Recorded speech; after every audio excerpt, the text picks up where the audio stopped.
Welcome to the Somers Town Board regular meeting of Thursday, May 13th.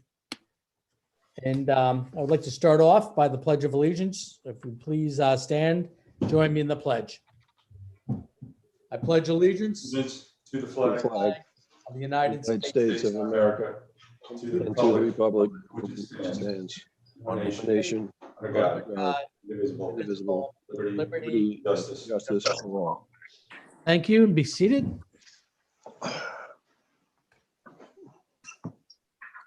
Okay, Patty, roll call. Councilman William G. Faulkner. Here. Councilman Richard G. Clinchy. Here. Councilman Thomas A. Garrity Jr. Here. Councilman Anthony J. Sirico. Here, Supervisor Rick Morrissey. Present. Sorry, that was in a crazy order. That's okay. Mix it up. Okay, so tonight we have 4 public hearings. First one up is for the out-of-district water billing impacting 12 customers in the Amawalk Heights Water District. I'll make a motion to open that public hearing. second, All in favor? aye, Aye. And Patty, publishing and posting? That was published in the Somers Record on April 29th and posted on the town clerk's bulletin board. Thank you. And with us tonight, we have our water superintendent, Adam Smith. So Adam, if you could give us kind of a rundown of the 12 customers and the out-of-district water billing. Okay, how far back do you want to go? Not too far. All right. So this pipeline, this 16-inch transmission main on Route 35 was originally owned by Yorktown to provide water from the Amawalk treatment plant to the town of Yorktown. Now that we're all part of the Northern Westchester Joint Waterworks, Town of Cortland, Town of Yorktown, Town of Somers, and the Montrose Improvement District, it was decided recently that that water main would become property of the Northern Westchester Joint Waterworks, since it benefits all of the other members of the Joint Waterworks. That being said, there's 12 customers connected to that 16-inch water main. Those connections were allowed by the town of Yorktown for various reasons. Dried up well, lack of water in the area, so they allowed those connections to be made. For as long as they've been connected, they've been paying Yorktown out of district rate. Whatever Yorktown's rate is, they pay double. Right now, the average for the average usage for those homes is about 29,000 gallons a year. They pay about $1,200 a year or $100 a month. Now that Yorktown no longer owns that main, it's going to fall to Somers to provide the water service to those 12 accounts. And the only way for us to do that is to provide water as out-of-district customers, since they're not in the physical Amawalk Heights Water District. So that's where we're at. so, can I, Does it cost us any more money to service those 12 houses, or would it cost us any more money to service? Does it cost us any more money? Well, we will be required to provide meter service to them. But Adam, we're gonna bring them in as if they were in the water district and charge them accordingly and all that, so it should be a wash, right? Eventually. I'm not sure if it's Adam, explain to him there's a 50% increase to the cost of the consumer, the resident, from switching to an out-of-district, billing convention Right. under Somers. So They're paying about 1,200 a month now. It's gonna go to They're 1,600 paying 1,200 a year. It's A gonna year. go to about 16. 1,700 a Yeah, year. 1,800. Okay, 700 a year. I don't, and I think that we should, I mean, my thought is not to build them at that rate. I mean, that's a 50% increase. I think when we consolidate the districts in the next few, which we'll be talking about, I think a little bit later tonight, we'll extend the districts and they'll probably be back at the, the $1,100 rate. Correct, Adam? So if you live in Amwell Heights right now, you pay about $900 a year for your water. If you're using that average 22,000 gallons As an in-district. as an in-district Okay. customer. But then you have the capital, whatever capital cost Yeah. is on top of that. Correct. Right now, there's The out no of district capital. don't pay capital. Right, but there are no capital costs right now. No, there are apparently. Well, no, that's for the other district. That's for the larger district. Oh, okay. Okay. But the thought is, though, once you consolidate these districts, let's say 6 months from now, 16 months from now, you're going to extend those districts to these 12 customers. And then they will enjoy the in-district rate, which is about $1,100, right? A year. Well, That's not automatic. That's a whole separate process. correct. What are our options though? We have 12 people who Yorktown's been servicing, now they're not gonna service. We don't have any options. Well, Well- I think we have an option not to bill them $1,700 a year. Well, town code says Yeah. that anyone out of the district gets charged double the rate. That's your. So we'd town have to code. change the code. How many out-of-district customers do we have? About 20 or so? Well, right now, there's an existing in the Emerald Heights. They all live on Woodcrest Terrace. They all pay double the rate. Didn't we And look then at you that? have that 12 into more the coming Water in. district years ago? Excuse me? Didn't we try to get them into the water district years ago? No? Not I think that on I'm a different aware of. street. I think it was a different road. Okay. Was it, if I remember right. Yeah, not that I'm aware of. So Adam, is there any negative financial impact to the folks who are in district and in town to us adding these 12 people without, the doubled rate? Are those people going to So wind my up budget, I mean, it's a small subsidizing? budget for Emerald Heights. Say again? I have a budget for Emerald Heights. My budget for that district is based on revenue from the usage of all those homes, including the out-of-district, 7 out-of-district customers.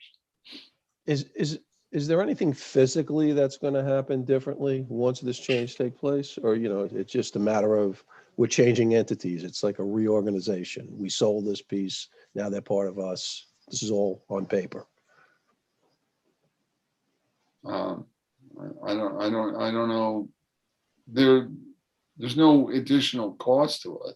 Right? Are you, any, Extra any, man hours? no connections, physical connection changes or anything like that? No. But if there was a borrowing, if something imploded and it had to be rebuilt with a borrowing, these people would then get a benefit because they wouldn't be taxed for the borrowing or the Right. capital improvement. So it's probably important to bring them into the district so that it's a level playing field. Yeah. What you say is another process though, but it's not impossible. It's not impossible. Is it expensive? No, No. it's a few hours of legal time. I mean, it's like forming a district. Okay. Extending a district is really the same as forming a district. Right. It's the same legal requirements. Okay. So, I mean, this is my point. They're paying roughly $1,200 a year, right? And we're making a change in the way that something was sold. We're bringing them on board into the SOMER system. And as a result of them being classified as an out-of-district 12 homes, their water bills are gonna go up from $1,200 a year to $1,700 a year. And I just think we should try to level that out somehow. And if we can, But we're doing if we, what's that? But we're doing that per the code. So we can't just arbitrarily say, okay, we'll keep Right. the current rate. We have to change the code. So let's say we change the code, how many people would be affected? 20. It's not a lot. And when you reorganize these districts, do all these out-of-district homes So what become exactly are we changing the code? Would we change the code to? just? Does it say in the code, Roland, that there's that you have to pay a certain percentage more? Well, right now, the code says out of district pays double the rate. Double the If rate, you're, okay. if you're not going to require that, then you would eliminate that provision. Could that hurt us down the road, though? Well, these people don't pay capital cost if Right, they're not so, within the boundaries of the district. So if you had a capital call for some reason, these people would get a benefit as opposed to everybody in the district. Okay, so Why? why don't I propose this? We change the code and we also move them into the regular district. Exactly. That, Okay? That's a big, but how long- I mean, that's a change the process. code. That's not gonna happen overnight. I was gonna That's say, if we subject- change the code, we have to have a public hearing, we have to go through the Right. process. And Right. Adam, you're asking for us to change them over now, right? Yes, yeah, we're Yeah. So, I mean, there's gonna be a lag there where they're gonna pay based on the current code, right. but it won't be forever. Are these homes contiguous to the present boundaries, Adam?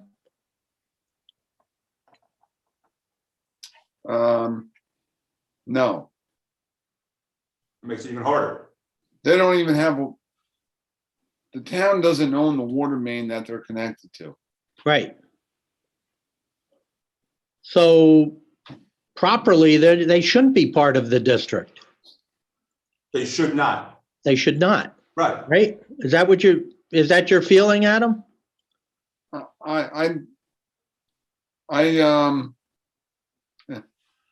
It's hard for me to say. I don't know town law that well. I know the town code. You don't necessarily have to charge them twice the rate. You could charge them 1.5 times the rate. You could charge Right. them 1.2. But we would have to change that in the code, which again is gonna take at least 2 months if we put it on as a public hearing, or, at least a month, if not 2 months. So, But that might be the more equitable way to go about it, is to just amend the code to reduce what the out-of-district taxpayer pays and not worry about bringing them into the district, since they're kind of an outlier area. Right. Adam, do you know, going back, why it's twice as much? Was that arbitrarily pulled out of the air? Or I there think was Roland can some, answer that better than me. No, I think the state law or town code or state code allows up to twice the amount. Yeah, it's a common practice that it's double the rate, but it doesn't have to be. But that is the common practice. Because again, remember, when there's a borrowing or when there's a capital call, these people don't participate. right. so, but these guys are connected to essentially the Northern Westchester Joint Waterworks now, right? Right. So where would a capital call come from?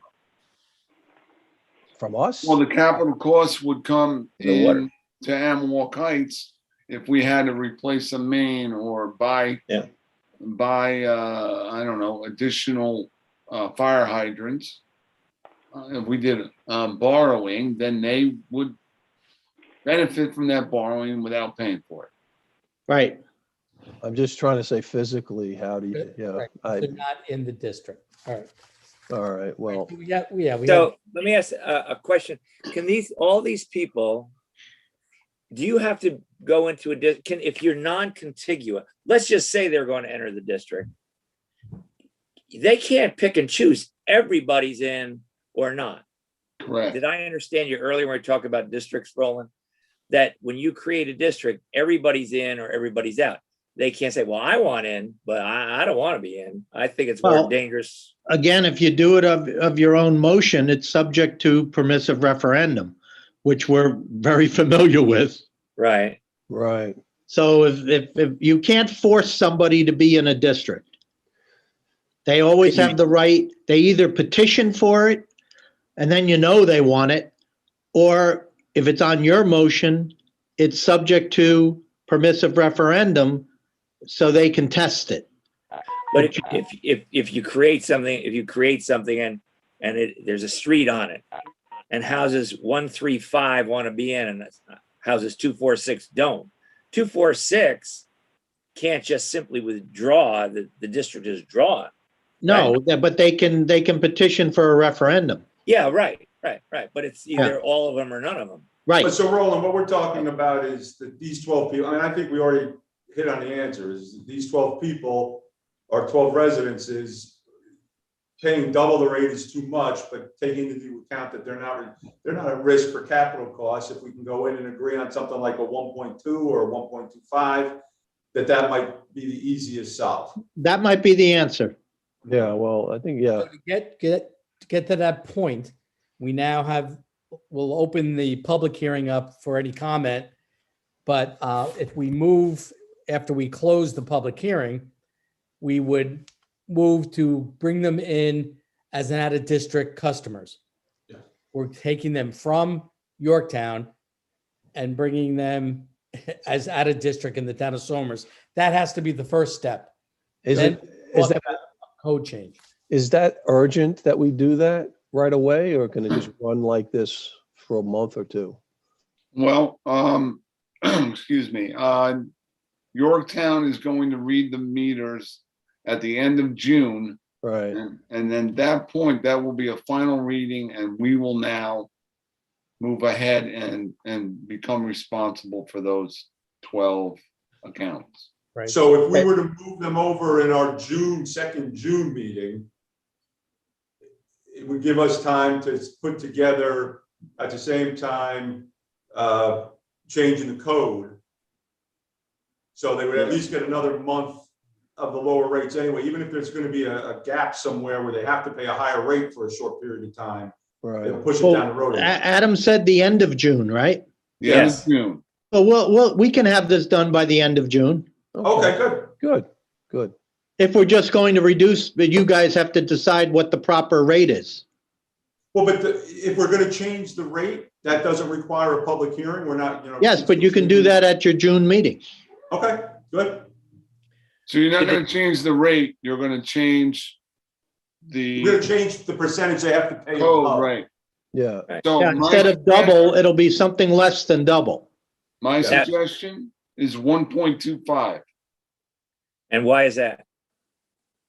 Looking at the numbers, 1.25 is $1,100 a year. Okay.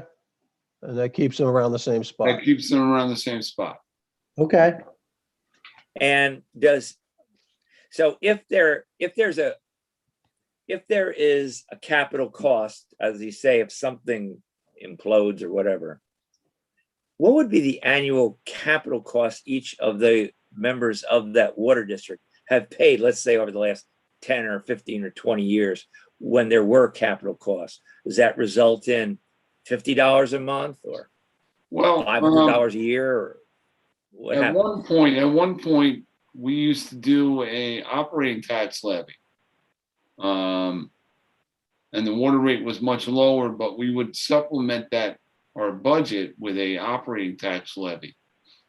And that point, the people outside the district weren't paying for that either. So that's something to consider. I mean, I don't Well, want what I'm saying is if you have a capital cost and on average, looking over the course of time, it results in this, we don't want these people to, all of a sudden be socked with this bill. At the same time, if you had a capital improvement for whatever reason, you wouldn't necessarily want everybody else to be paying more than these people who are not in the district. I don't know how you figure it out. Maybe it's not figurable, but that's why I asked how you got to 1.25. The 20-year loan that we're ending in January, the average cost was about $500 to $600 a year per home. That was Which a results in 20-year loan. $50 a month, 600 a year. Well, that's probably why it was doubled. So Okay. the in-district people then between water rates and capital costs were paying $1,700 a year. Yes, they were. Mhm. So Roland, if we were to proceed and everything's going fine, but then there is some sort of implosion, do we have the option of raising the rates then Sure, you can always change your law. to Okay. recoup our costs? There's not a lot of revenue involved with these people, 12 people, but yes, you could. You could go back to double. And again, we're not Yeah. talking about raising or changing the rates, we're talking about Right. changing the The outside rate, add-on percentage. right? Right. To cover, in theory, cost, right? Yes. It's not a huge revenue, but I think there probably is a degree of fairness. Yeah, If they come in and they're paying 1,800, everybody else is paying whatever, say, hey, wait a second. But when there's a capital cost or everybody else is paying more, they're gonna say, wait, I think it's just a matter of whatever can be most fair to make it most equal in what can never be perfectly equal. Yeah. Right.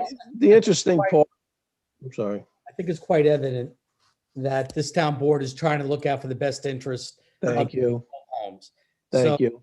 just to kind of summarize, we're going to open the public hearing up for public comment if there's anybody out there.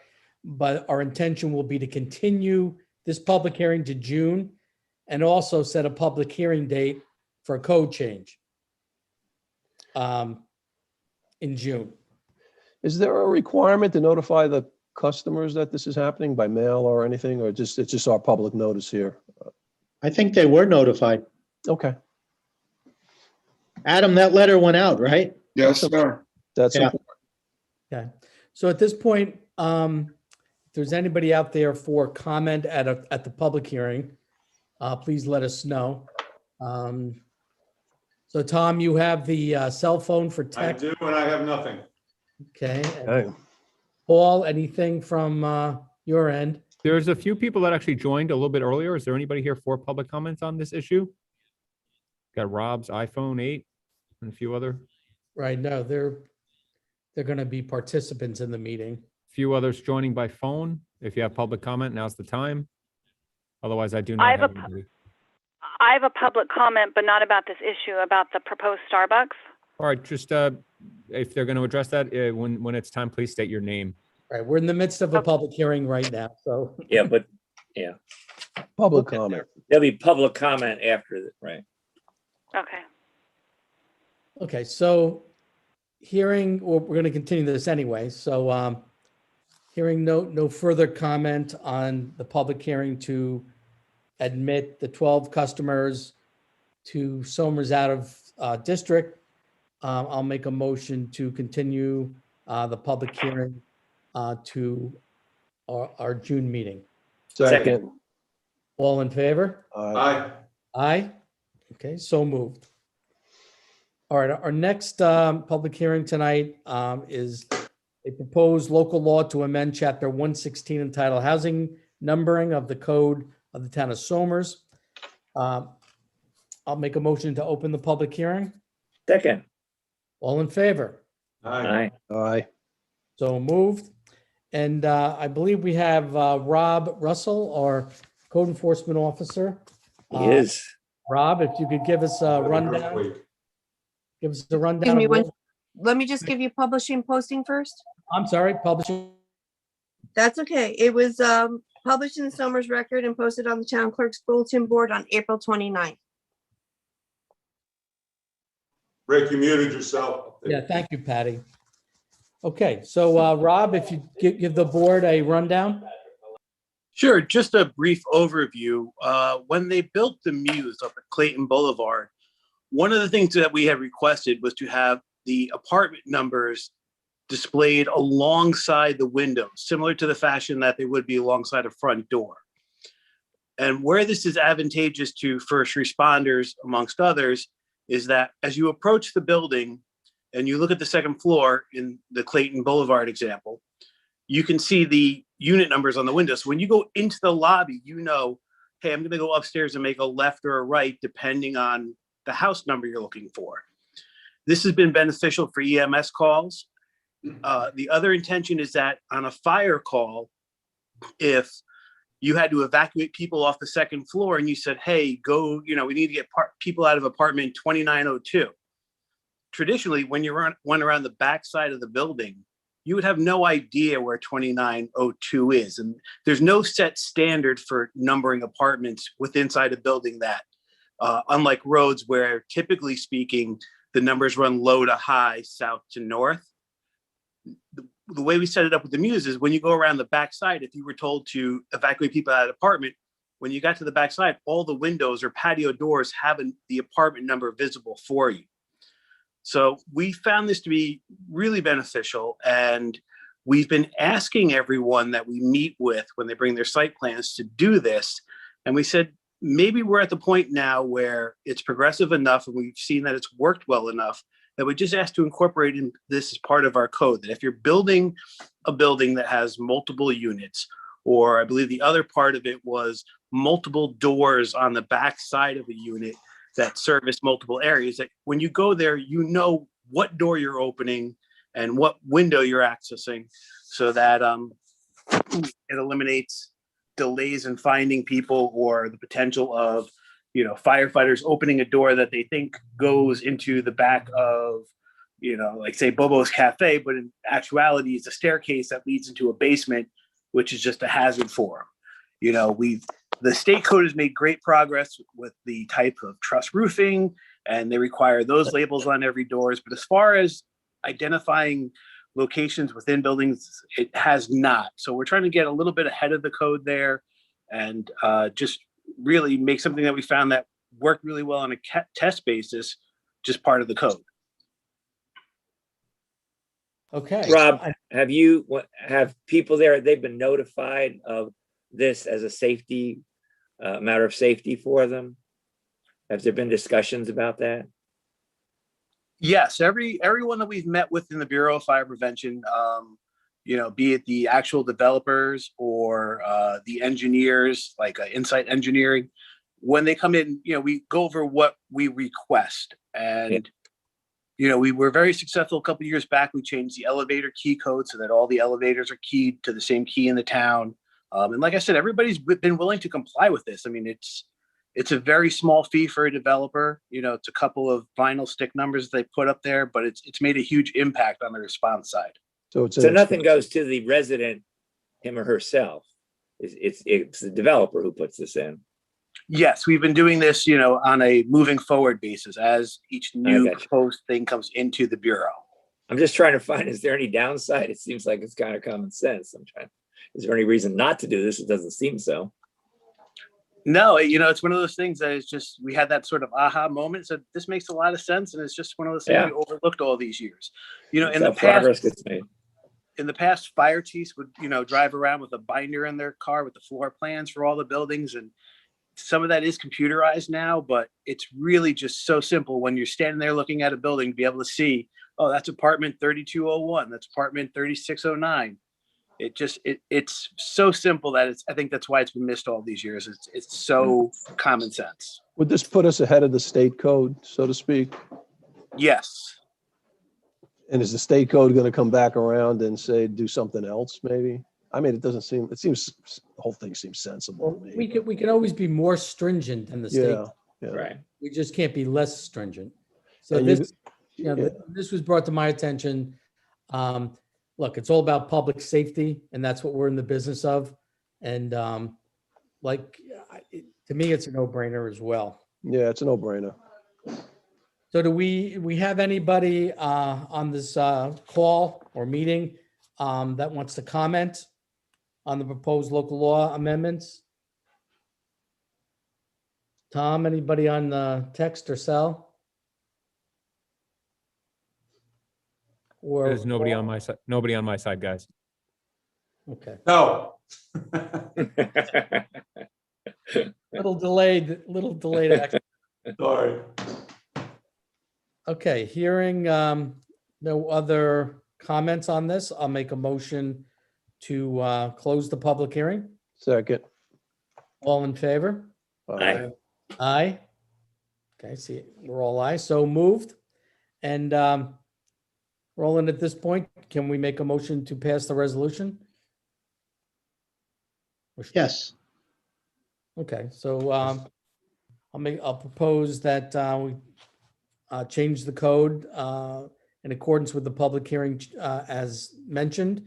Proposed local law to amend chapter 16, the town of Somers.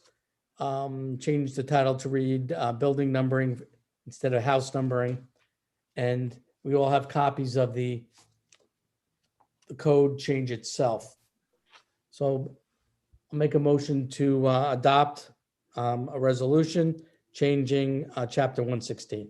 Second. All in favor? Aye. Aye. Aye. So moved. Good job. Okay, thank you, Rob. Thanks, Thank Rob. you. Have a good night. Thank you. Okay, the next public hearing, 3 and 4 are continuance. So these are based on the proposed revision to the Town of Somers Comprehensive Plan update adopted February 11, 2016, with regard to the creation of a new MFR 100 zoning district in the Town of Somers. So, we've been hearing about the proposal for 2 buildings with 12 apartment units in each, down off of 100. And, Rick DeNorno is developer, Linda Whitehead's the representing attorney. And at this point, I would open it up to any comments anyone would have on this amendment to our zoning.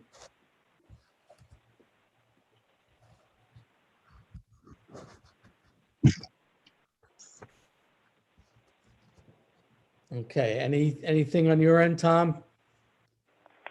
Text or cell phone calls? And Paul, same with you?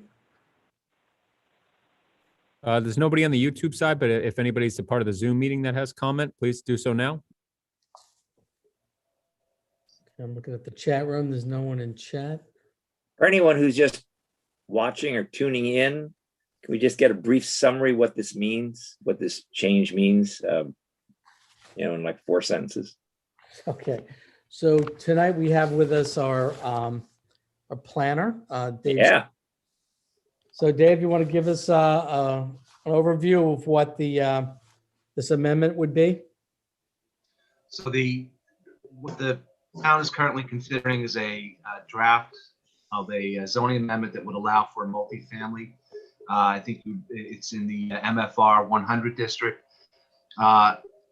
Based on New York State town law, the town zoning code needs to be in conformance with the comprehensive plan. So the action tonight or the public hearings include an amendment to the town's comprehensive plan to accommodate the proposed zoning. The applicant has provided the draft of both the comprehensive plan update, draft of the zoning, and they provided site plan drawings, which have provided a fair bit of information as to how the zoning would be actually applied, and they have provided significant information with respect to an environmental assessment form, an addendum to that environmental assessment form. As I recall, your board has circulated your intent to act as lead agency. You've received comments back from the Town of Somers Planning Board, Westchester County, DEP, DEC. Nobody objected to the town board acting as lead agency. My understanding is you've already conducted that part of the seeker process. The planning board has reviewed and weighed in on the proposed recommendations. Our office has reviewed the addendum We find that there's, the information that was requested has been provided in enough detail. The town's traffic engineer has provided a memo which requires some minor responses to flesh out the analysis. Steve Robbins, who's from Woodard and Kern, has also conducted his review with respect to some of the engineering. I think it's important to note that the town has reviewed the zoning comprehensive plan, having the plans even in kind of conceptual format, or at least in some fair bit of detail, allows for the town to evaluate potential impacts, understanding that once this process is finished, the applicant needs to go back before the planning board for a specific site plan review, where you would start to get into some of the more nitty-gritty details with respect to percolation rates and those types of things. So I believe that you're at a point now where, if you so desire, you could close the public hearing and request staff to work on the required resolutions and negative declaration to move the process forward. Well, that's more than 4 sentences, but thanks. I tried to be as quick as possible. The run-on sentences. So, yes. So, but you've had a chance to review this, and you don't see any reason in your new capacity with us, everyone welcomes you, to not go forward, I guess is what I'm saying. No, I think you're in a position to move forward, yes. Thank you. Okay.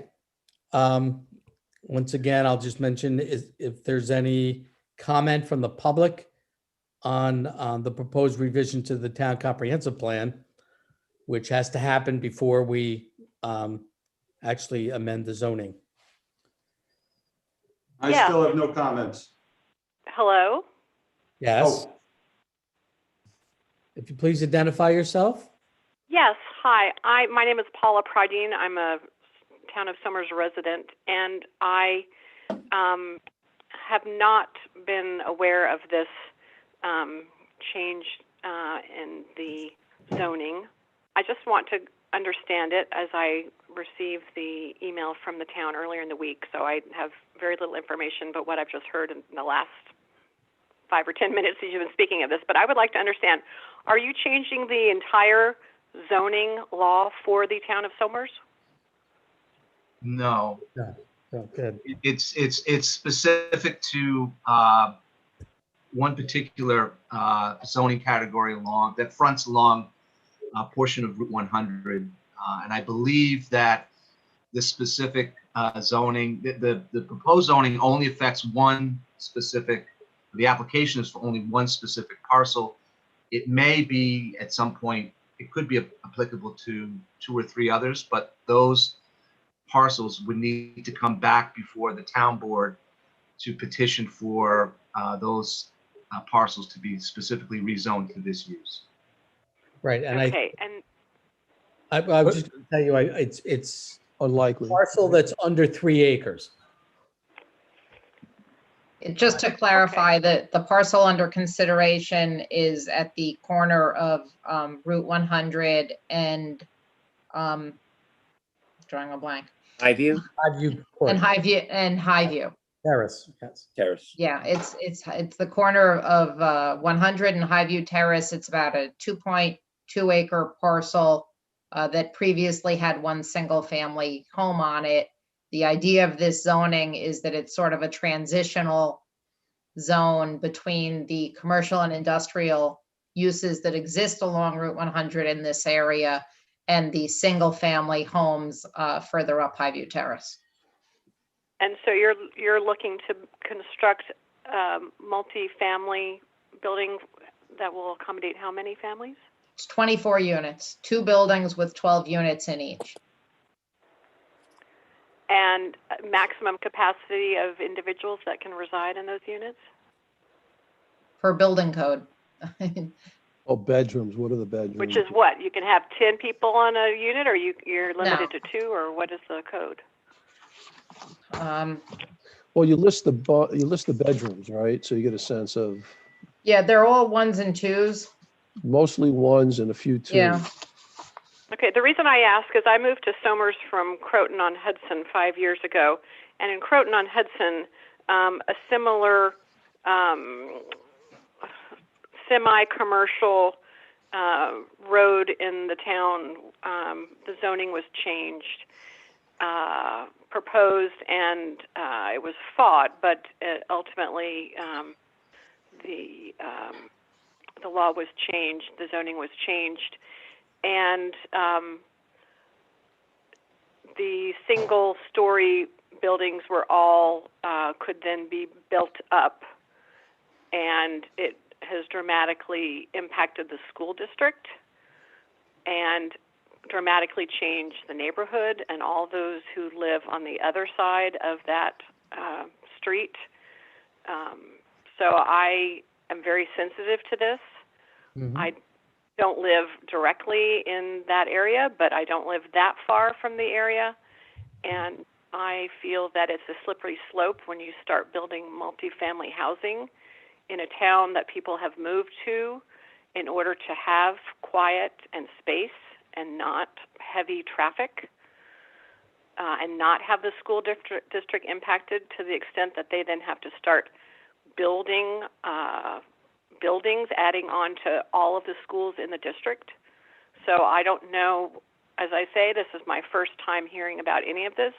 I don't know all the details, but I would strongly ask all of you to please think carefully about approving something like this. I don't know where you are in the process. It sounds like you're not there yet, but Well, that's, it's a slippery slope, and then you end up with huge numbers of people that you're adding to your community, and it may not be what the community desires. And I understand you don't know that until you hear from us, but. okay, if I might respond to some of your concerns. We are pretty far down the process with this, and the town board would not have entertained this if we didn't think it was in the best interest of the town.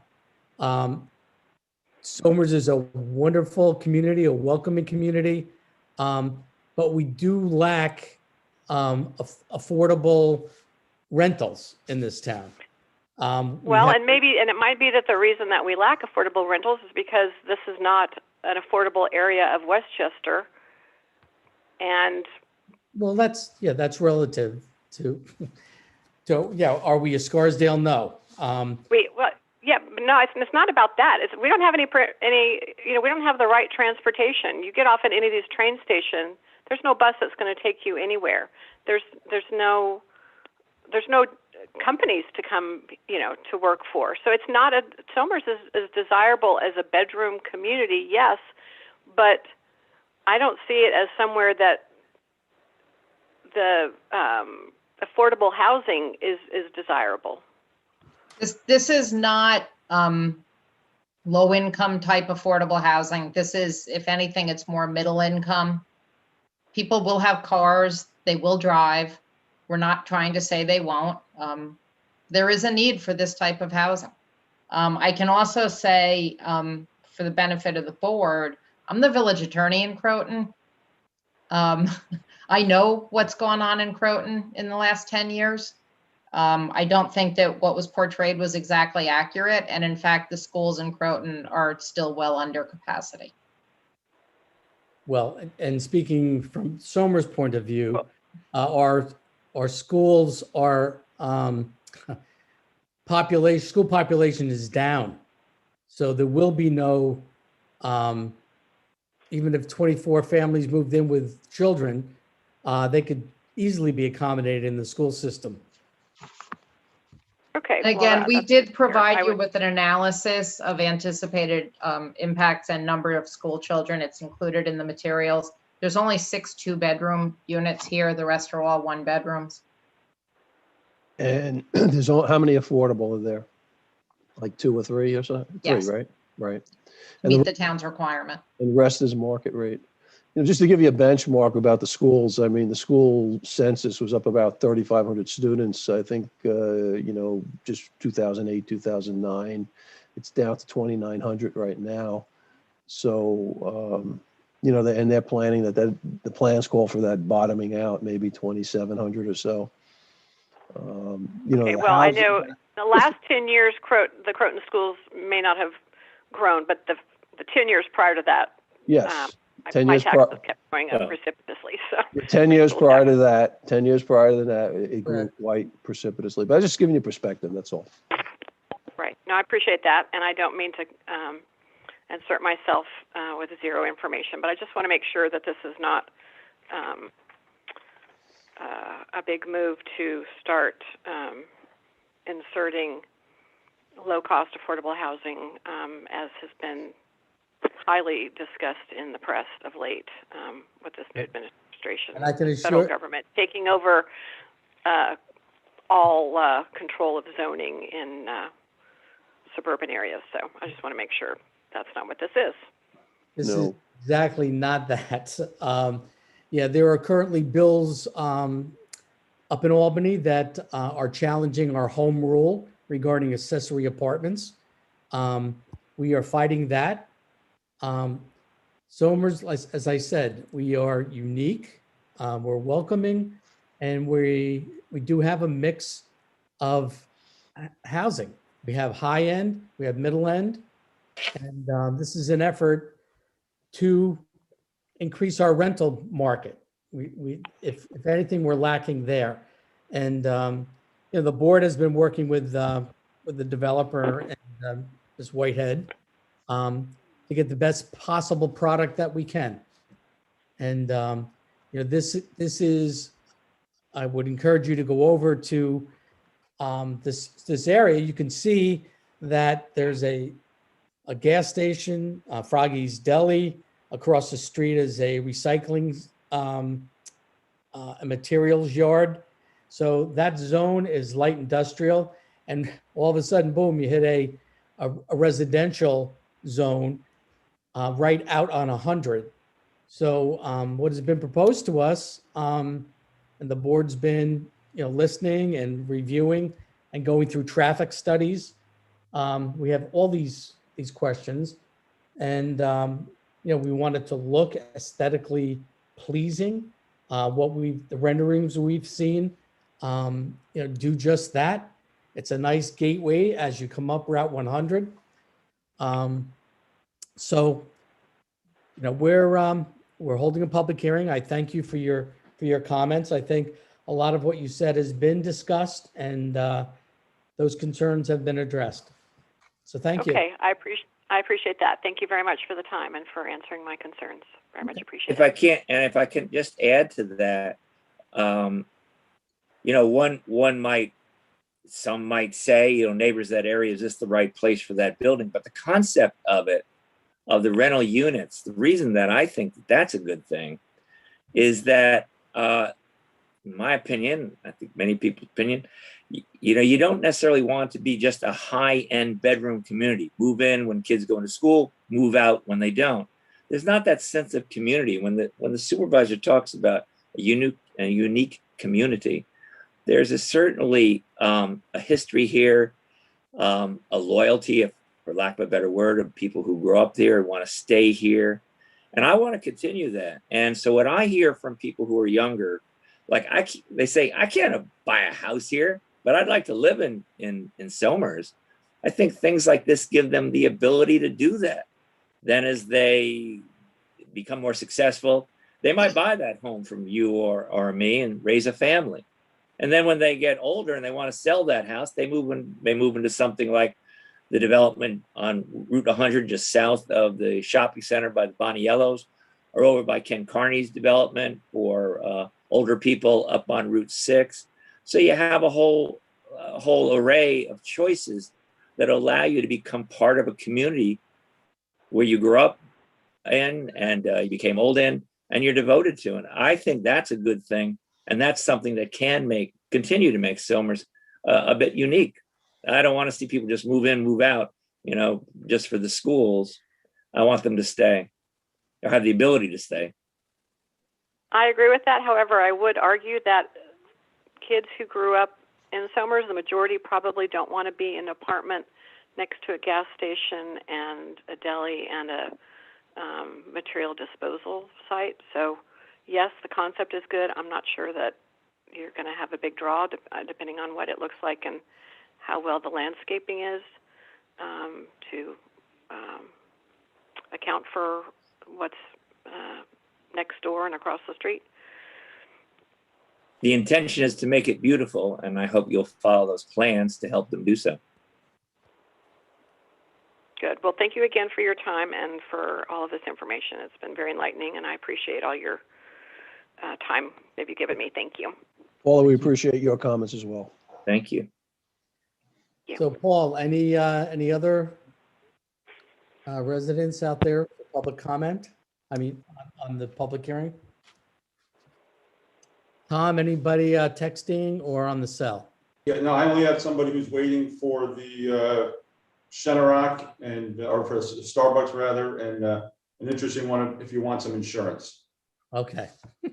All right, I don't have anybody as of now, unless somebody's a part of the Zoom that I don't know about that joined via phone number. Please ask the question. Hey guys, this is Rob Russell. If I could just insert a small comment here. I appreciate what you're doing here. This is something that the volunteer fire department has been looking for and struggling for.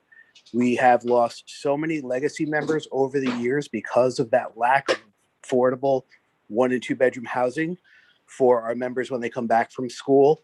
I think this will be a tremendous benefit to the community. And I know it's something, like I said, the volunteer fire department, we've been struggling with this for 15, 20 years now. And I think there's definitely a hidden benefit there that if we can keep our legacy members that we pay to train and know the community who go elsewhere and continue to volunteer because they can't find housing here in the community, I think this will be a tremendous benefit. Thank you. Thanks, Rob, for your comment. Okay, at this point, I'll make a motion to close the public hearing. Do I have a second? Oh, second. We're all on, You're in the headlights. Second. We're all on mute. Okay, all in favor? Aye. Aye. Aye. Okay, that's so moved. So Roland, at this point, we can make a motion to adopt the resolution, the revision to the comprehensive plan. No, you can close the public hearing though. Okay, well, we just did. And having done that, that's as far as you can go tonight. Now, David is going to prepare, after you close the second public hearing, you will instruct David to prepare a negative declaration and a resolution to adopt the amendment to the comprehensive plan, as well as presumably a resolution to adopt the zoning text amendment, and you will consider those at your next meeting. Okay, very good. Okay, then at this point, I'll make a motion to open a public hearing on the proposed local law to amend Chapter 170 entitled zoning. Second. All in favor? Aye. Aye, so moved. So this is a continuance of prior public hearing. And David basically gave a synopsis of what the amendment would be. This would amend, I believe it's R80 district, zoning district, and it would allow for it to become a multifamily residential district. And we would amend our code accordingly. So once again, I call for any kind of public comment regarding the proposed zoning amendment.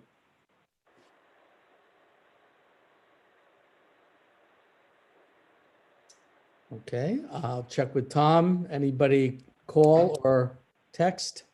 No, but you can still get insurance. Okay, I think we're all clear on this side, guys. okay. All right, with that said, I'll make a motion to close the public hearing. Second. All in favor? Aye. Aye. Aye. Okay, so moved. Thank you. Next item on the agenda is public comment. Roland, do they need to actually direct the preparation? Yeah, I think you wanted to then direct the planner to prepare the neg deck as well as the 2 resolutions of adoption. So David, did you make note? Yes, sir. Okay, so we're directing you to compile those documents for us for our next board meeting. Very good. Okay, thank you. Thank you. Okay, with Thank that, you very much. okay, thank you. Thank Good you, night. Linda. Okay, moving on to public comment. I'll make a motion to open public comment. Second, All in favor? aye. Aye. So And we move. definitely have somebody on here who wants to make public comment because I've been texting with her for the last 10 minutes, so. Okay, well, let me just make it. Is Is this the insurance, Tom? Are you shopping for insurance on town time? So public comment is the time when residents can address the board with any issue that is not on the agenda. So with that, we'll open public comment. So we'll start with your person, Tom. I don't know who it is, but go ahead. Okay, that's me. Hi, everyone. My name is T. Cotter. Supervisor Morrissey, I emailed you earlier this week. I'm a resident of Somers. I'm also a mom. And I'm writing about the proposed Starbucks on Route 202. You know, the town of Somers, as we've talked about, is unique. And unlike most towns in Westchester County, has been able to preserve and keep its historic charm and integrity. Adding a Starbucks or a 7-Eleven at this proposed location would not only ruin the allure of Somers, but add an enormous amount of traffic and unsafe driving conditions. The proximity of this Starbucks to the traffic light of Route 100 and Route 202 will not only make it more dangerous, but people are going to want to cross over the 2 lanes of traffic. And the traffic is already in the mornings and evenings backed up on Route 202 going east and west on a daily basis. Any car trying to exit this proposed location goes left, right, or across 2 lanes of traffic. And adding this Starbucks is going to increase the congestion and really the severity of public safety, in my opinion. The Chase Bank occupied this space, but you cannot compare the volume of cars going in and out of a drive-through bank compared to a drive-through Starbucks. Somers already has a Dunkin' Donuts. We already have a Bobo's Cafe. And adding a similar business like this would be detrimental in their future loss and revenue. And I just am imploring you to please revisit this. And it is my suggestion that the town of Somers looks to incorporate this space for town offices since it's so close to the Elephant Hotel. And I thank you for your time and for listening to me, but I really think that this is a very serious issue that needs to be, addressed and looked at, and I'm very, very concerned about how dangerous it is. Okay, well, thank you for your comment. And just to bring you up to date as far as this process goes, that space, the only proposal we have from the owner and the developer is for a 7-Eleven. We've been very outspoken that we don't feel it's appropriate for that location. And at our last meeting, the owner and developer came back to us with a proposal for Starbucks. So we would have to have, a Starbucks is defined as a fast food establishment because they do sell sandwiches and things like that. That would require a zoning change to allow for that to happen. For us to do that, we would have a public hearing as we had this evening. So there's going to be ample time for yourself and for others to let the board know what your feelings are. Many of the concerns you mentioned certainly were ours as well. Traffic and the like. So just to, I don't know if it's easing your mind, but we're very young into the into the process. Process. So Rick, just frame it out though. We're zoned for a Starbucks there and we can pretty much not do anything from that perspective, right? Not for a Starbucks, zoned for For a 7-Eleven. 7-Eleven. 7-Eleven. So we're faced with something that we feel is not a great situation. And the Starbucks as a proposal, I think, looks like a better situation, but that would require some sort of a change. And then all in all, we're all kind of feeling, this is the historic district and how does all this fit in? So, Well, and the suggestion to, purchase it or rent it for town space, we are busting at the seams at the townhouse. But, that was an interesting comment. Okay, is there anyone else for public comment? Not for mine. Okay. So, Hi there. I'm sorry, didn't mean to interrupt, but I just would like to back up what Ms. Cotter said. I'm also a resident in 8 Lake Drive, and my major concern. Sir, could you name and address, please? Gotham Sarkar, and my address is 8 Lake Drive in Somers. Thank you, sir. And that's my major concern about the traffic. If we already have traffic and people coming in, weaving in and out, is definitely a disaster, a recipe for disaster. And the last thing we want are unexpected accidents. And as we know, Starbucks attracts customers of all different groups. Not that I'm putting any responsibility on a certain age group, but my concern is the aggressive nature of the traffic that might be also coming up. Thank you. That's all I have to say. So please keep that in mind. Right. Well, as Councilman Sirico kind of framed for us, a 7-Eleven is allowed per zoning. A Starbucks is not. Perfect. So. Perfect. I don't know if that's perfect. No. 7-Eleven could be. Well, what I meant to say is if 7-Eleven is coming, the chances of Starbucks being considered gets diluted is what I'm concerned about. But with 7-Eleven, not. Go on. The 7-Eleven, if we were to say no to the Starbucks, let's say after the process, then the 7-Eleven would have an easier time of getting there. Oh dear. Okay, now I get it. Thank you. Okay. Right. And I am so focused on the risk increasing. That's why. Yeah, we're sharing with you what our position is right now. And when the developer first proposed that, I was with the supervisor, just as everybody who's heard this, the first thing they say, and we said to him, that, have you seen that intersection, particularly in the morning? Like, that's going to be your number one concern. Now, that's a state road. They have to get it past the state. Even if we wanted to allow it, they have to get it past the state.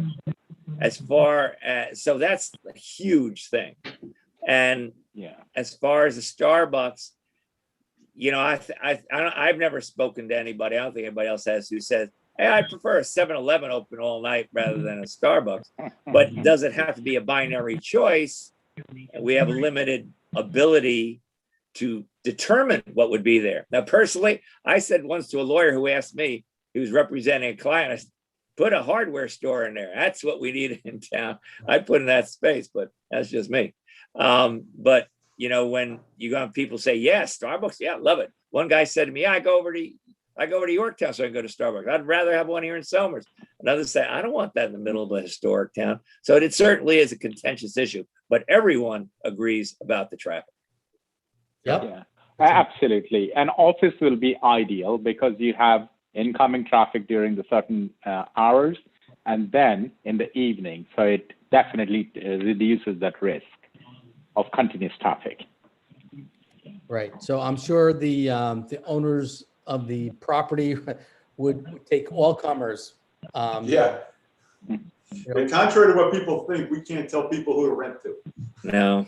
So. True. But we thank you for your comment and participation. All right, we have another It's a comment. pleasure is all mine. Thank you. Thank you. Thank you. Yes, Paul? All right, we have somebody joined with the 404 exchange. Please identify yourself, name and address, please. Hi, Tom Colella, 16 Palmer Road in Summers.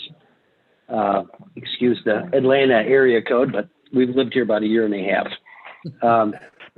I wanted to compliment you on the meeting first. I appreciate the opportunity to call in, and I wanted to agree with probably both callers, just concerned about the traffic. And I know it's been said 10 times, but can't emphasize that. And then also, you know, I wonder about the Starbucks in competition with the Bobos and the Dunkin' Donuts right there. And I love Starbucks. I love 7-Eleven. I just think there's got to be better places than right there in historic Somers. So that's my comment. Appreciate that. Thank you. Any other comments or people?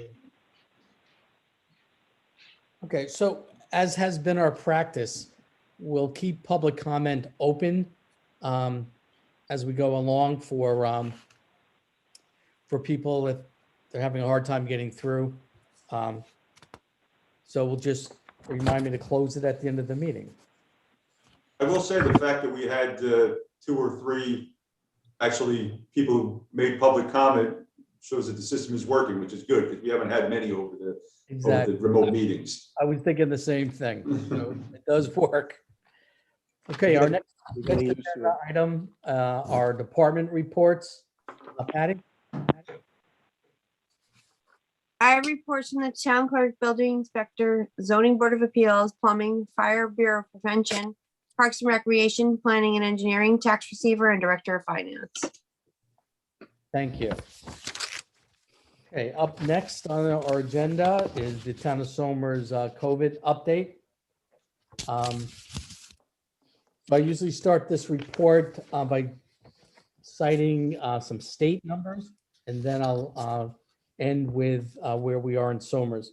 So in New York State, overnight, there were 1,580 individuals tested positive for COVID, brought the total in New York State to 2,057,903 people who have tested positive for the COVID virus. New York State fatalities over the last week, we lost 219 souls, which brought the death toll in New York State to 42,307. Westchester County, overnight, 57 people tested positive for COVID-19, and that brought the total of positive cases to 128,531. Over the last week in Westchester County, 5 souls were lost to the virus, which brought the total fatalities to 2,264. I know we're all anticipating returning back to normal, but for the 5 families in Westchester, the 219 over the last week in New York State who lost loved ones, it's anything but normal. And as town officials, our job is to protect the public, and that's what we strive to do. Town of Somers. So today, for the second time in 2 weeks, we've had no new cases in the town. We are down to 12 active cases in the community. These are all good signs. This means that town of Somers, we're doing what we're supposed to be doing. We're really getting on top and eradicating this virus. It has no place to go because people are wearing their masks, they're social distancing, they're getting vaccinated in huge numbers. And I think those combinations are having a dramatic effect here in Somers and the county. So our total cumulative number of positive COVID cases in Somers is up to 2,077. So once again, I want to congratulate moms, dads, grandparents, shop owners, businesses who have been abiding by the regulations, social distancing, wearing your mask, having hand sanitizer available, and taking advantage of getting a vaccination when it was your turn. So Rick, this is a perfect time to transition to birth announcements and weddings in the next meeting. You have any of those for us for the next? Okay. Yes. Soon. I can't wait to. Oh, boy. There's a cliffhanger. There's a cliffhanger. Stay tuned. This week on the Saricos. Yeah, stay tuned. Got nothing to do with the Garrity family. I'll let everybody know that. Okay, then. So the next agenda item tonight is Somers Energy and Environment Committee update from our friend Don Bleasdale, who's the chair of the Somers Energy Environment Committee. So you out there, Don? Yes, I am. Good evening, everybody. Hey, Don. How is everyone? Very well, Don. Yes, we are well. Yes, good to hear that. Good to hear that there's no new cases. That's great. Yes, Good to keep it up.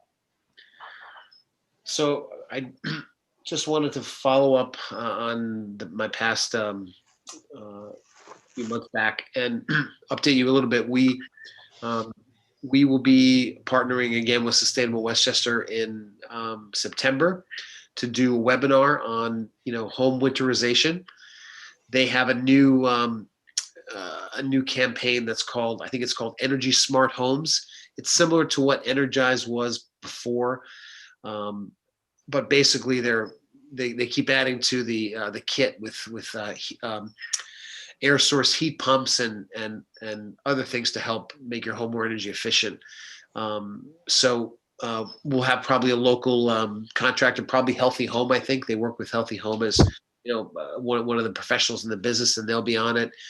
So I think it's going to be like the third week of September. We'll obviously, finalize that date, but hopefully it'll be a chance for residents to once again get on a call, learn about how to winterize your home, to take measures to try to increase the energy efficiency. I know several of you may have done it. I think Rich has done it with his home. And they're very clear with the payback, the return on investment. So they'll lay out the options. And I think unless you're at a high income level, I'm pretty sure the audits are still no cost. I'm not 100% sure, but I think they're still like that. So it's a really kind of a win-win. It certainly gives you information opportunities to try to see if your home can be made more efficient with a good return and at a low cost to you. So yeah, Don, I also had one of those audits done, and even though I didn't follow through with everything, Right. just sealing doors and windows and taking they give you a whole book of recommendation where you're losing heat. Mm-hmm. So I added insulation, and it's well worth it. We're saving money. So you notice a change, Rick? Yep. Yeah. Yep. And Don, if I can say, as you said, I had it done. I had the audit and as they say, the red door test done, and then I had the work done with the foaming and all that. Many of the things that Rick said, and yeah, it has saved me money. And I don't know if NYSERDA is going to do it again, but the on-bill financing just made it so affordable. It was $14,000 worth of work. It was worth it, but it's spread out on my electric bill. So it's a great thing. If they continue it again, I would certainly be one who would be a fan of it. Yeah, some homes are trickier than others, but just in general, we don't want to waste. If you can limit the waste of your heat and your conditioning, that's good for everybody ultimately. So that's coming up in a few months at the end of the summer. And just following up on, I was in on Sustainable Westchester did a municipal conference a few weeks back. I think Rich was on as well. I think 26 or 27, I'm not sure the number, but basically most every community in Westchester just spoke about what they're doing sustainability wise, and a lot of great initiatives, a lot of overlap, of course, but and actually a few communities, I think Dobbs Ferry is one of them for sure, adopted the stretch code, the New York State stretch code that I had mentioned in the past. And I think there's one or two others that have already done that. And just, to, I guess, just to sort of cap it, I think if you look at Ken Kearney and the Boniellos, probably your two biggest builders in the towns, Kearney Development, I think, committed almost 5 or 6 years ago to make every one of their developments LEED certified. So if it's LEED certified, that clearly is going to be a surpassing existing code.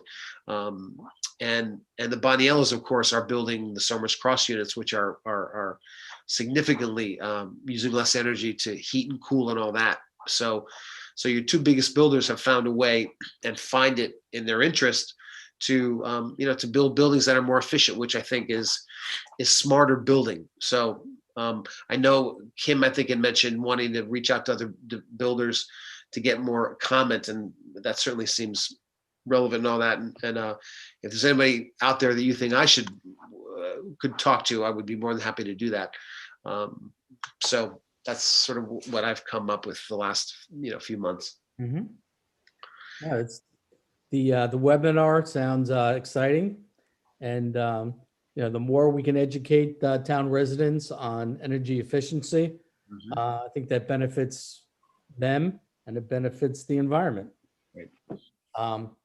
Yeah, and I have been speaking with some developers.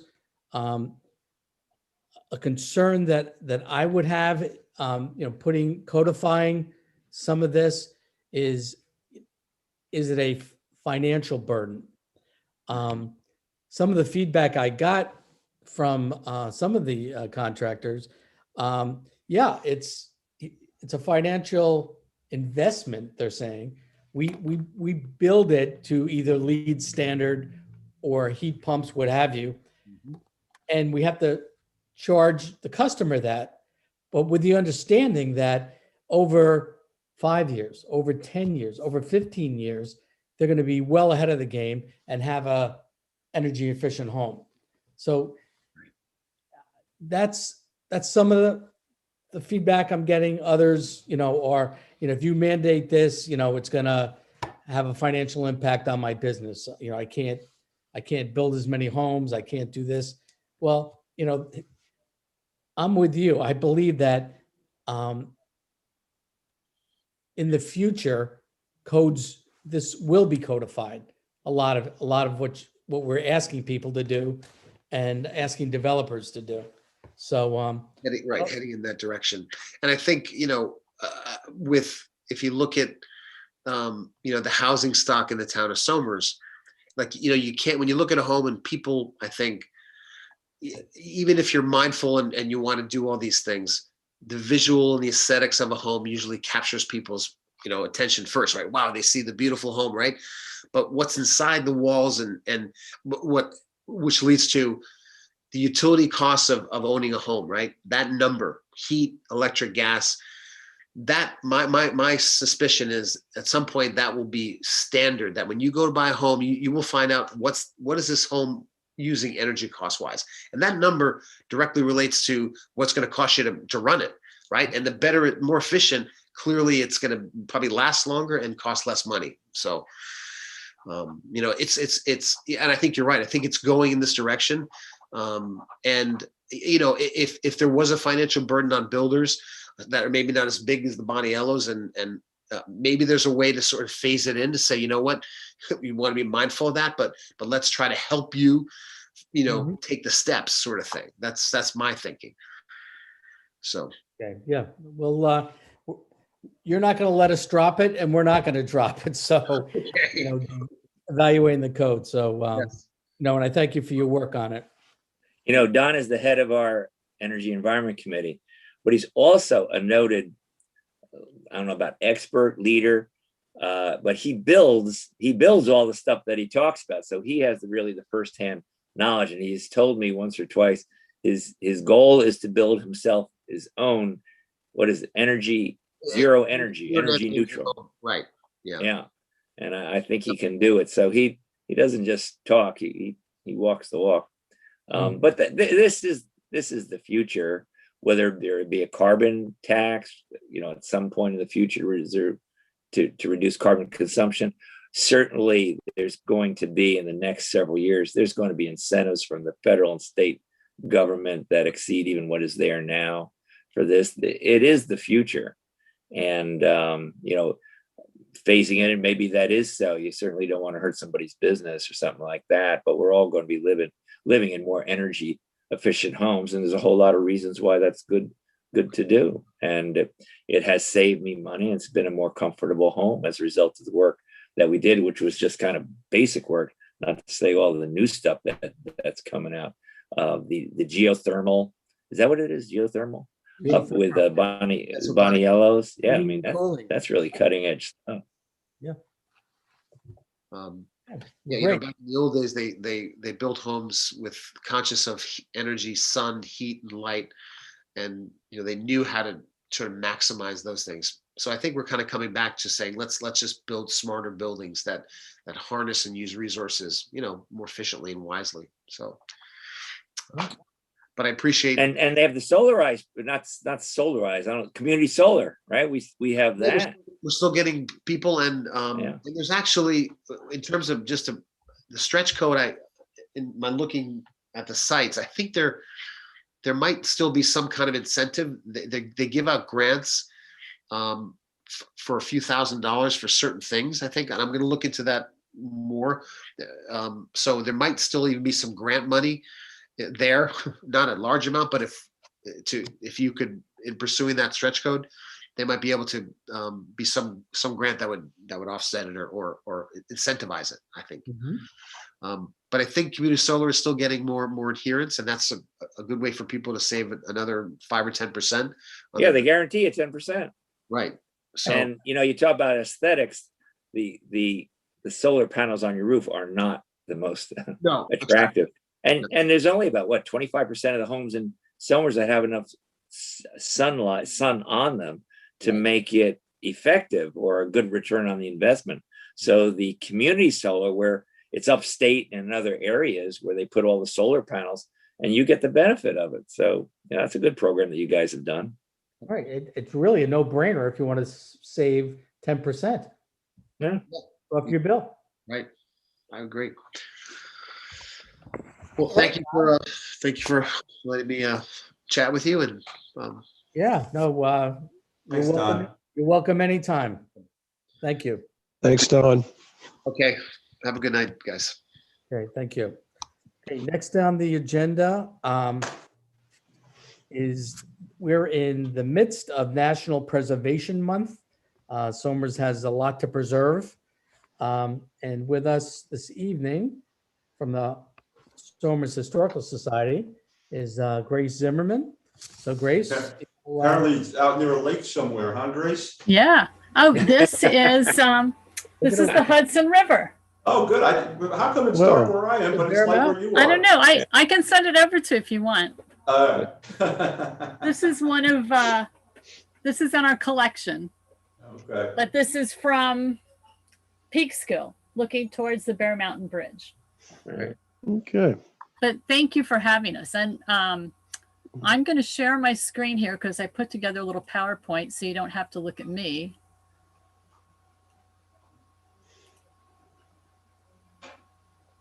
Okay. Can you see it? Not yet. Okay. Once you select it, once you see it, just select again by hitting enter. Got to highlight it. A couple things may pop up. Oh, wait, you know what? Voice from beyond. I know. He's my hero. Okay. There you go. How about now? Yeah. Yeah. Oh, good. All right. Thank you. So I want to thank you for letting me speak tonight, especially since it is National Preservation Month. And I know for the past few years, Rick has always made some kind of proclamation. And I thought it would be nice if we could put a little meat to why that's important. And so I put together this little presentation. Later this evening, as I said, he's going to be joining many communities by issuing a formal resolution, as I understand it, celebrating the occasion. What we know as Preservation Month actually began as a week-long celebration in 1973 that was organized by the National Trust for Historic Preservation as a means of relating local and state preservation progress to the national effort for the mutual benefits of both. Eventually, it became a month-long celebration.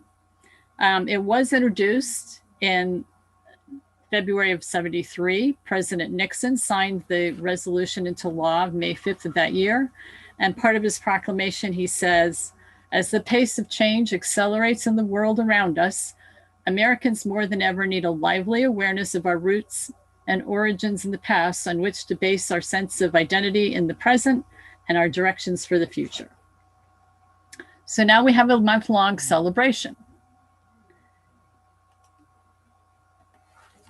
One of the purposes is to instill national and community pride. And that's really one of the reasons I'm here this evening, because I'd like to highlight what Somerstown government's preservation efforts has been through the years, I think of which all of us should be immensely proud of.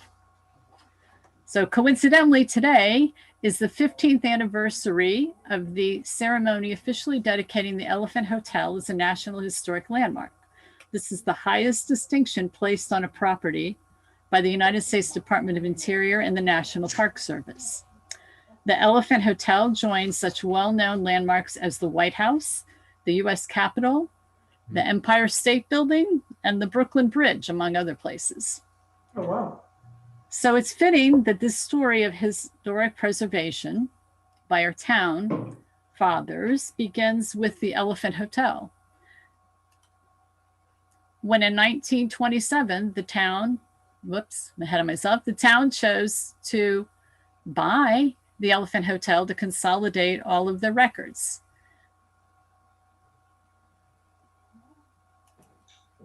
Since that time, the town fathers have really put together quite a collection and portfolio of historic buildings, either through a bequest or a purchase or donation. The town now owns one National Historic Landmark and 2 National Register sites, along with several other historically significant buildings, a farmstead, and some land preserves.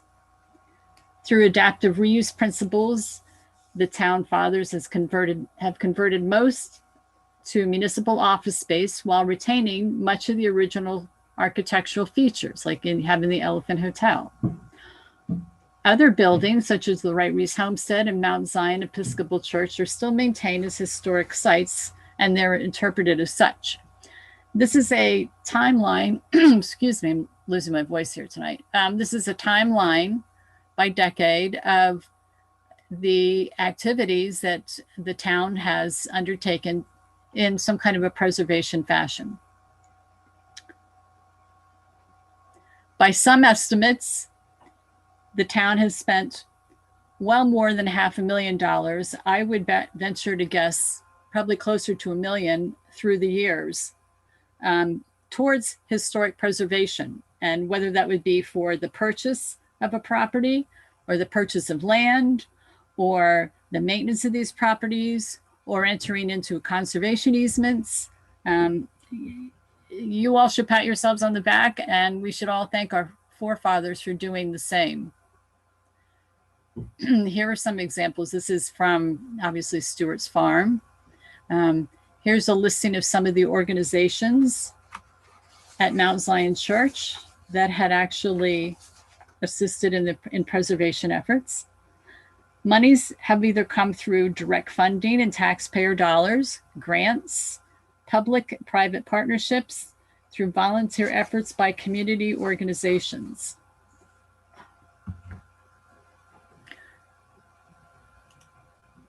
And tonight's topic, the National Register District of the Hamlet.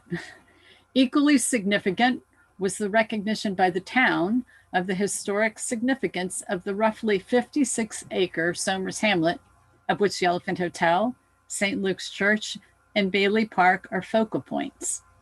In 1978, the Somers Town Board designated a Business Historic Preservation District, the BHPD, amended it several times, and created that during a time of accelerated real estate development that was associated with IBM, Pepsi Bottling Group, corporate campuses, Heritage Hills residential community. As many know, the code still exists and has been, as I said, modified through the years. So this is the Hamlet.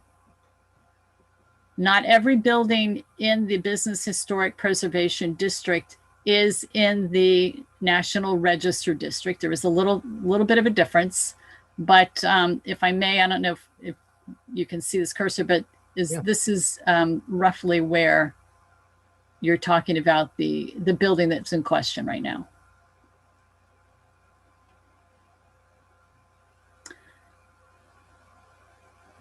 And in a further step to recognize the Hamlet's historical significance, described as, quote, a rare surviving example of a 19th century rural community in the New York metro area, the late town historian Florence Mickey Oliver sought and gained the National Register status for the Somers Hamlet in 2004, adding yet another historical distinction to our community, but more importantly, adding a planning tool for use by those charged with refining the BHPD code in the future.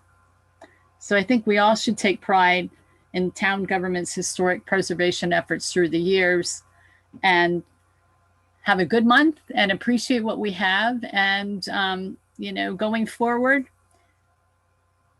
remember the historic nature of this district, and possibly when you look at the applications there or any application there, keep in mind that this district is now on the National Register, something that had not been even considered when it became a Business Historic Preservation District. So there's now another element of importance there. So that's it for this evening. And I was going to ask you if we could, I found the tape of the historic dedication ceremony, and I was going to ask if I gave it to Paul, if we could replay it a couple of times this month in honor of Preservation Month. Oh, yeah. By all means. Yes, That's absolutely. great. Sure. That was great, Grace. That's Nice great. job. So Grace, let me ask you were asking or calling for a resolution? No, I thought I saw the agenda. You were going to either do a resolution or make a declaration. I think it's a I'm good not idea. calling for it. I thought I saw that at the end of the. Okay. No, but you're mentioning it. We should, we can make a resolution acknowledging National Historic Preservation Month, National Preservation Month.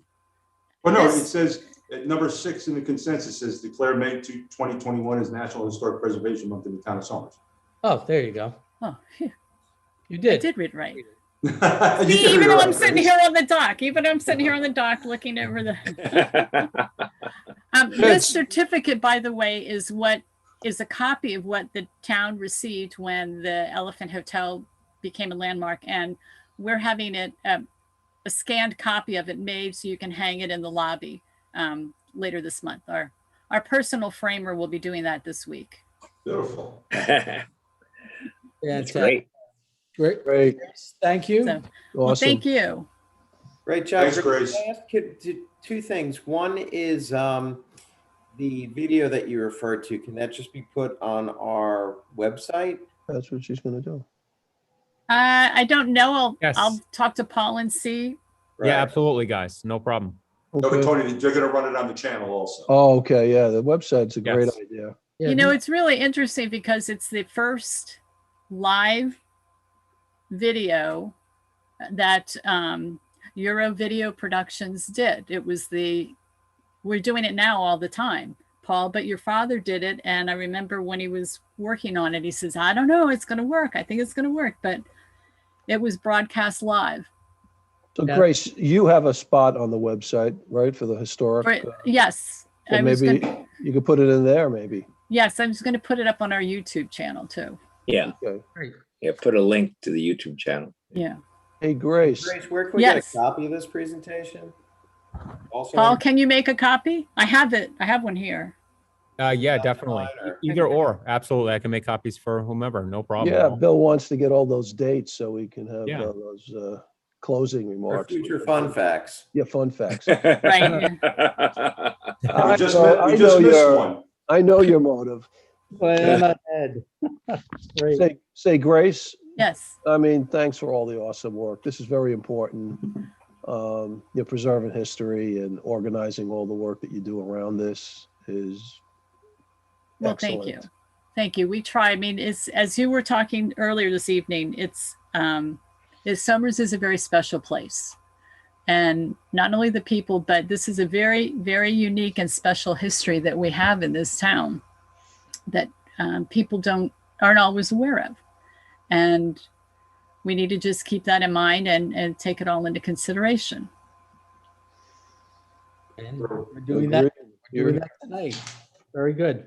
Impressive. Grace, thank Okay. you for this. Thank you. All you do for the town. Thank you. Oh, well, you're welcome. Thank you. All of you. It's tough in these times, especially. Yes. It ain't easy. Okay, I'm going to leave the river here. See you later. See you, Grace.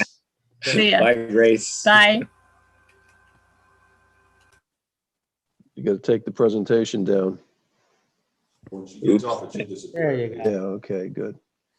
Okay, gentlemen, the next item on our agenda is the consolidation of water district discussion.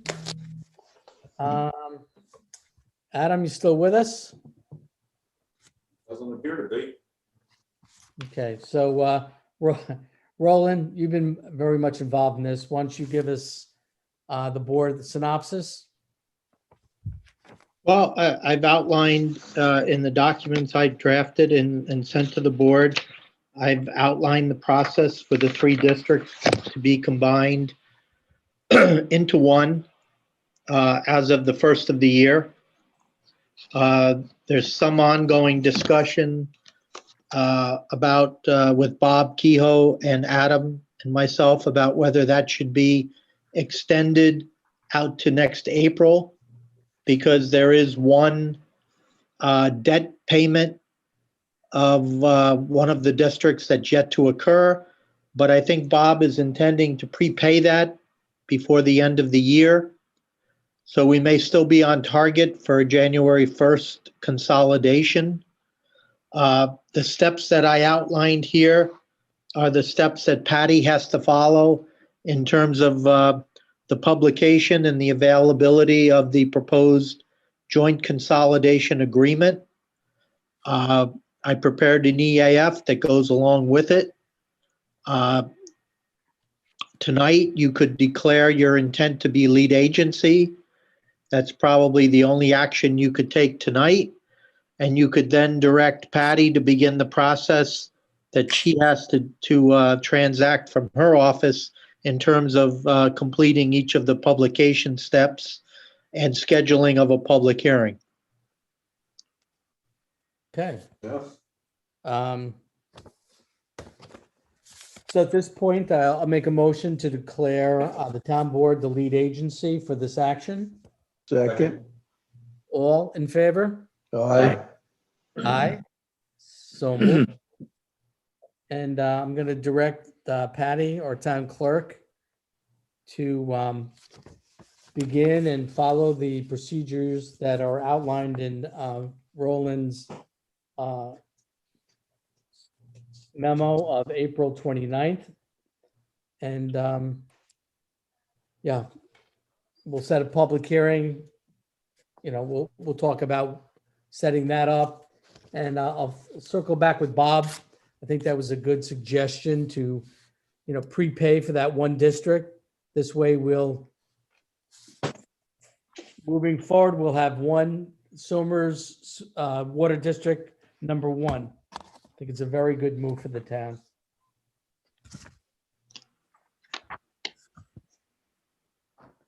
Okay. Okay, now moving down to personnel. We have current vacancies in affordable housing, partners in prevention, upcoming vacancies in Affordable Housing Board. And number 3 on our personnel agenda is acknowledging the retirement of Chief Michael Driscoll from the Somers Police Department. I just have one edit. We're going to make his effective date June 8th. Chief Driscoll has been with the Somers Police Department for 30 years. He had a career with the New York City Police. And I'll tell one little story. So he came from working in the South Bronx, New York City, and he comes and he retires from that. He's going to come to Somers, a small little town. He's going to be the part-time police officer, and winds up in an incident where he tackles a guy with a rifle. So, he brought his street skills from the Bronx up to little old Somers, and he's been serving us ever since. I think he broke his arm in the process. Rib, I think. I think he cracked a rib or something. Yeah, he hurt him. Yeah, so he put his all into that. That's right. And that will ever be known for that action. But he's been taking that same initiative, protecting this town ever since. So, Mike, you're going to be missed. Well, Sure. And not to be outdone by retirements, I want to acknowledge the retirement of Sergeant Richard Barker from the Somers Police Department. This is not official yet, but it's June 9th. He put in his letter. Sergeant Barker has been with the Somers Police Department for 33 and a half years. And, we call him Sarge now. He's a wheeler and dealer for our police department. Gets us equipment, gets us vests, gets, when we get a new vehicle, he gets it all rigged up. So his contribution to the town is noteworthy as well. So Richie, best of luck. good guy. Okay, They're both great. They're both going to be missed. Done an awesome job. big shoes to fill. Yes, very. Okay, number 5 under personnel. Patty, I want to amend this section. Yes, we do. We want to amend it because we want to keep Anne in her provisional role of office assistant with her, but to reduce her hours to 17 hours per week at an hourly rate of 24.06. It was explained to us by Westchester County personnel that Anne still will sit for the exam and be able to take the provisional office assistant position. And if she's reachable, then we will keep her on as an office assistant part-time. That said, it will allow her to do the duties that she's currently doing. If we make her an intermediate clerk, she will not be allowed to do some of the things that she is currently doing. Correct. Okay, so we note those changes. Now, we need to make that a motion. Yes, please. Okay, I'll make a motion to return Anne in her capacity as office assistant to part-time at an hourly rate of $24.06. Second. All in favor? Aye. Recused. Aye. So moved. Thank you. Okay, which brings us to our consensus agenda. So number 6 is declare May National Historic Preservation Month in the town of Somers. Let's see, anything else noteworthy here? Straightforward. Yeah, if there's no further comment on that, I'll make a motion to adopt the consensus agenda, items 1 through 6. Second. All in favor? Aye. Aye. Aye, so moved. Okay, which brings us to the end of our meeting. We have some announcements. Patty, you want to, this is our entertainment section.